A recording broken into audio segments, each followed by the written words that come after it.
این چند نکته که میگم رو اگر ندونی سرت کلاه میره.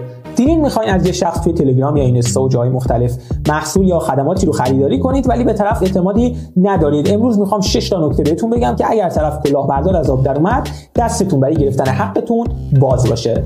اولیش اینه که از طرف اسم و فامیل کاملش رو بپرسید. دوم اینه که از طرف شماره موبایلش رو بگیرید و حتما بهش زنگ بزنید تا مطمئن بشید خط مال خودشه. سوم این که حتما از شخص تقاضا کنید که شماره حسابی که بهتون میده حتما به اسم و فامیل خودش باشه.